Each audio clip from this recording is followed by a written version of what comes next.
چې زه یو کال مې بل تیر کو مرګ ته نږدې شوما خوشحالي مناوما چې په ایمان یې وایي د دې نه بل غټ قمقل شي یو سړي د لاس کټ کې او دی په ګډېدو شي هلته خوشحاله شي چې اوهو لاس تا نه کټ شو په ګډېدو شي خلک به څه وایي دا قمقل نه دا لیولی دی او پاگلخانه کې داخلول غواړي دا خلک ټول په پاگلخانه کې داخلول غواړي او بیا ښه ایجوکیټډ خلک تعلیم یافته خلک په ځان ته وایي اخبار کې به م راغلي سیبه ویډیو مې کړي په سوشل میډیا باندې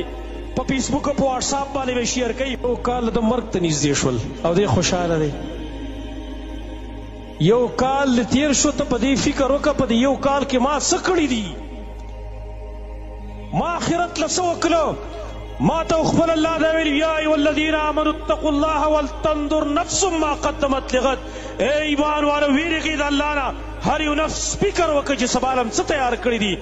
زمونږ خپل الله ته مخامخ کېدل دي خپل الله ته ودرېدل دي زمونږ الله به زمونږ نه تپوسونه کوي او حدیث کې راغلی دي لا تزول قدم عبد یوم القیامة حتی یسأل عن اربع د یو سړي قدم به د خپل ځای نه په ورځ د قیامت ونه خوځېږي څو پورې چې د څلور خبرو تپوسونه ترې نه شي وي عن عمره فیما افناه عمر دې په څه کې ختم کو وعن شبابه فیما ابلاه ځواني دې په څه کې سړه کړې وه وعن ماله من این اکتسبه وفیما انفقه مال دې د کم ځای نه ګټلی او په څه کې دې خرچ کو وعن علمه ماذا عمل به او علم دې په هغې څومره عمل کړی و څومره دې په هغې باندې خپله زندګي جوړه کړې وه د دې څلورو خبرو تپوس خو د هر یو تن نه کېږي نبي وایي لا تزول قدم عبد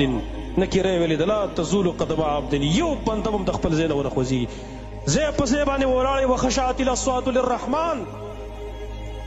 خاموشي د رحمان ذات د وجې نه څوک به کشار به د خپلو صرف اورېدلی کېږي نور به اوازونه بلکل خاموش د رحمان ذات د وجې نه